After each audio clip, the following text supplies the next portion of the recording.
मैं 2007 से 17 साल से लगातार, मैंने पहले भी कहा है अपने इस इंटरव्यू में कि हजारों हमारे हिंदू भाई पंडाल लगाते हैं पुण्य के लिए, पुण्य के लिए। मेरा एक पंडाल लगता है जो प्रेम के लिए लगता है, सिर्फ प्रेम के लिए, क्योंकि हिंदू भाइयों का त्योहार है तो उसमें हमारी भी हिस्सेदारी, उनको लगे कि मसूद हमारे त्योहार में खड़े हैं, तो एक प्रेम के नाम से पंडाल लगता है। मैं भी तमाम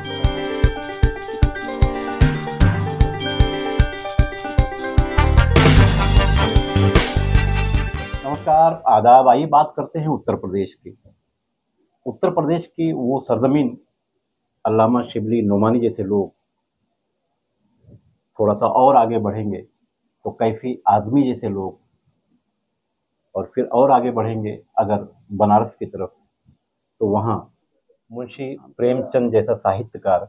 ये वो ज़मीन है, यहाँ के लोग भी पहुँचे। साथ ही उस्ताद बिस्मिल्लाह खान की बात करेंगे तो उत्तर प्रदेश के लोग जहाँ भी पहुँचे, मेरा असल कहने का मकसद ये है कि उन्होंने अपना डंडा झंडा हमेशा ऊंचा रखा। दुनिया के किसी भी कोने में ये मिलेंगे।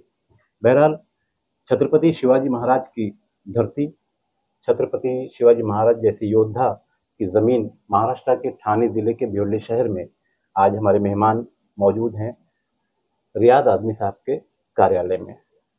रियाद साहब, आज आपके मेहमान, इत्तेफाक मुलाकात भी हो गई। थोड़ा सा अपने मेहमान के बारे में बताएं तो बाद में हम मेहमान से बात हमारे बड़े भाई मसूद आलम खान साहब, जो कि सचिव हैं समाजवादी पार्टी ऑल इंडिया के, और माशाल्लाह जुझारू नेता है, ज़मीनी नेता है। वो आज आए हैं भिवंडी। इंशाल्लाह 3-4 रोज रहेंगे। उनका कार्यक्रम है यहाँ भिवंडी में, गोवंडी में, सब जगह है उनका प्रोग्राम। और हम हमारी मदद के लिए आए हैं, हमारी मदद करेंगे। हम भी चुनाव लड़ने वाले हैं। इनके जो 20-25 साल का पॉलिटिकल कैरियर रहा है, उनसे हम कुछ सीख लेंगे। कुछ चीज़ें हैं, हम लोग कुछ लोगों से मुलाकात करेंगे। और इनका बहुत लंबा दायरा है, ये गोंडा या बस्ती तक नहीं, अल्हम्दुलिल्लाह पूरे उत्तर प्रदेश में इनका वर्चस्व है। और इन्होंने ज़मीनी तौर पे काम किया है, चाहे सड़क का हो चाहे गटर का, हर चीज़ों का इन्होंने हेल्थ केयर पे काम किया है। और माशाल्लाह इनके बारे में जो बातें सुनी थी तो अल्हम्दुलिल्लाह उनसे मुलाकात किए तो दिख रही है, क्योंकि हम चेहरा बोलता है और काम बोलता है समाजवादियों।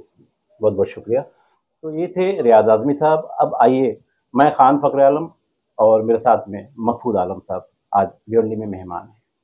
उनसे बात करेंगे फिलहाल उत्तर प्रदेश की जो राजनीति है, कहीं कांवड़ यात्रा के नाम पर, कहीं बुलडोजर यात्रा के नाम पर, इस तरह के बहुत सारे मामला हैं। आप उत्तर प्रदेश से आए हैं तो बहुत कुछ समझते होंगे। तो भिवंडी शहर के लोगों को क्या मैसेज देंगे?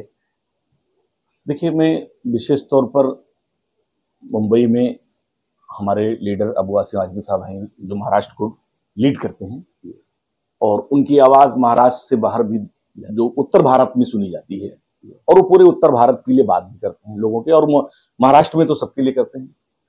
मैं पार्टी का, क्योंकि जिम्मेदार व्यक्ति राष्ट्रीय सचिव हूँ, तो उससे पहले आने का मकसद भी हमारा यही है कि उत्तर, खास तौर से जो उत्तर भारतीय हैं, वो समाजवादी पार्टी से तो पहले से जुड़े हैं, लेकिन और जुड़ा जाए।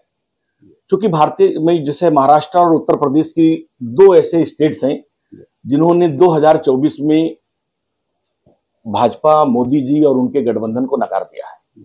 दोनों स्टेटें निकाल दी। मतलब उनकी जितनी सांप्रदायिक जो बातें थी, उनके एजेंडे जो आपने कहा, जो भी हो, कांवड़ हो, कोई केसेस हो, झूठा मुकदमा, झूठे मामलात,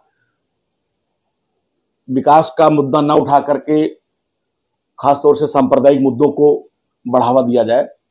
उत्तर प्रदेश ने बहुत बुरी तरीके से भारतीय जनता पार्टी को हराया है। महाराष्ट्र ने भी जो यहाँ का उनका एलाइंस था एनडीए का, उसको हराया है।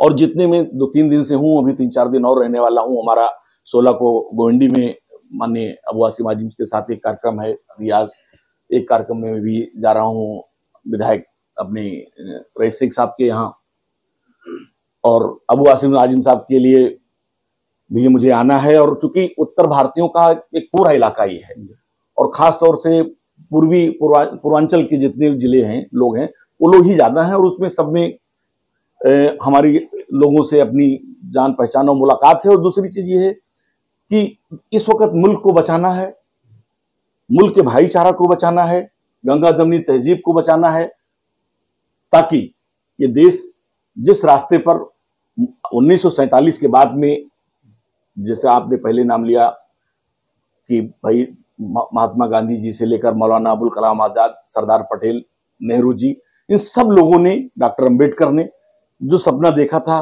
कि एक सेकुलर, एक विकसित एक देश रहेगा जिसमें हर लोगों को, हर तरह के लोगों को अपनी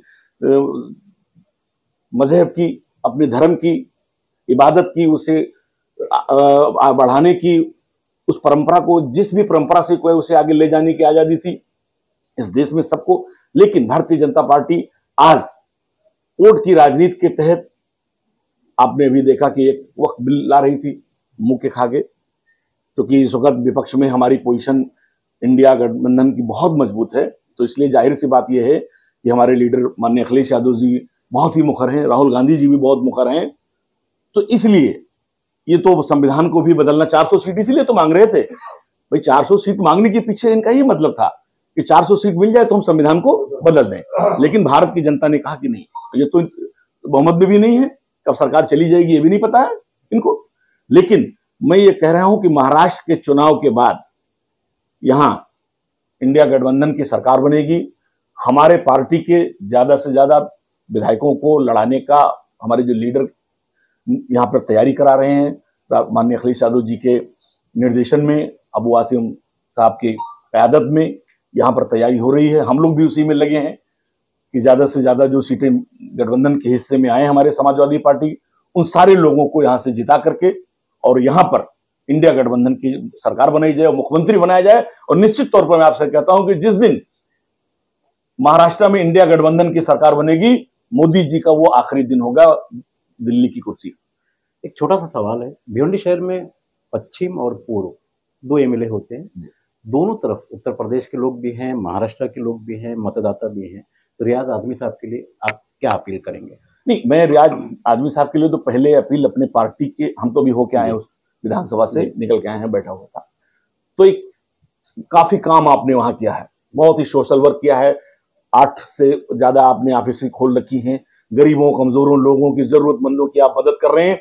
जो एक सियासी आदमी क्या होता है, सियासी आदमी पहले सोशल है, अगर वो सोशल नहीं तो सियासी नहीं, तो सबसे अच्छे सोशल वर्कर हैं आप कि समाज में जो गरीब तबका, कमजोर तबका, जरूरतमंद है किसी तरह से, उसकी आप हेल्प कर रहे हैं। और एक बहुत अच्छा माहौल आपके पक्ष में जो मैं आया हूं वहां पर हाँ पश्चिम से बना हुआ है। तो मेरी तो पहले पार्टी के अपने लीडरों से हमारा ये सीट लेनी है, मैं होगी अपनी गठबंधन से, ये सीट समाजवादी पार्टी के खाते में आए, और खाते में आएगी तो निश्चित तौर से अबू रियाज आजमी साहब को हम लोग लड़ाने आएंगे भी, और मैंने पहले ही इन्हें आज मुबारकबाद दी है। इंशाल्लाह यहाँ से ये विधायक उस पश्चिम से भिवंडी से बनेंगे। ये बहुत बहुत शुक्रिया। तो ये थे रियाज आजमी साहब के आज के मेहमान मसूद आलम साहब, जो उत्तर प्रदेश से यहाँ आए हुए हैं। चलते चलते, क्योंकि मैंने शुरू में आपसे सवाल किया था कि कांवड़ यात्रा और बुलडोजर यात्रा उत्तर प्रदेश में हद से ज्यादा तहलका मचाए हुए है, उसके बारे में आपकी क्या राय है? देखिए, बुलडोजर यात्रा में इधर कई जगह पर, लखनऊ में एक अकबर नगर का इलाका उन्होंने तोड़ा, फिर दूसरी तरफ के इलाके को जो वो तोड़ना चाहते थे, पब्लिक की नाराजगी देखते हुए उन्होंने वो वापस लिया, कई जगह वापस लिया, क्योंकि जनता अब रोजगार चाहती है और वो भाईचारा चाहती है, दोनों चीज चाहती है कि रोजगार तो न बीजेपी रोजगार दे रही है न भाईचारा। और मैं आपको अपने के बारे में बताऊं कि मैं उस देवी पाटन मंडल, जो जिस जिले से मैं गोंडा आता हूं, वहां पर मैं हिंदू मुस्लिम एकता का एक प्रतीक हूं, भाईचारे का एक प्रतीक हूं।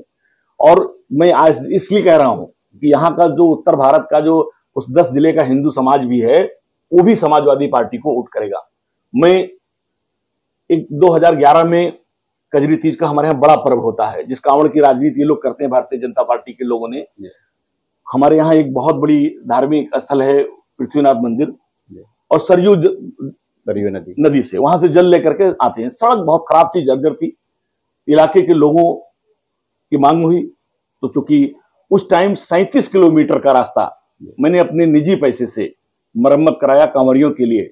37 मीटर भी किसी भारतीय जनता पार्टी ने कजरी तीज में या किसी चीज में नहीं किया होगा।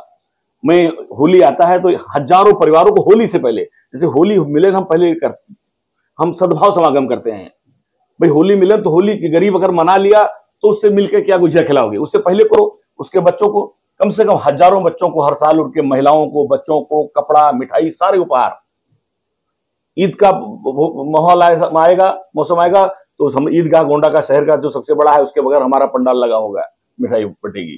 करीबी तीज जो अभी आने वाला है हमारा, मैं 2007 से 17 साल से लगातार, मैंने पहले भी कहा है अपने इस इंटरव्यू में कि हजारों हमारे हिंदू भाई पंडाल लगाते हैं पुण्य के लिए, पुण्य के लिए। मेरा एक पंडाल लगता है जो प्रेम के लिए लगता है, सिर्फ प्रेम के लिए, क्योंकि हिंदू भाइयों को त्योहार है तो उसमें हमारी भी हिस्सेदारी, उनको लगे कि मसूद हमारे त्योहार में खड़े हैं, तो एक प्रेम के नाम से पंडाल लगता है। मैं भी तमाम अखबार की आपके खरीद से जो सारी चीजें आपको भेज देता हूं।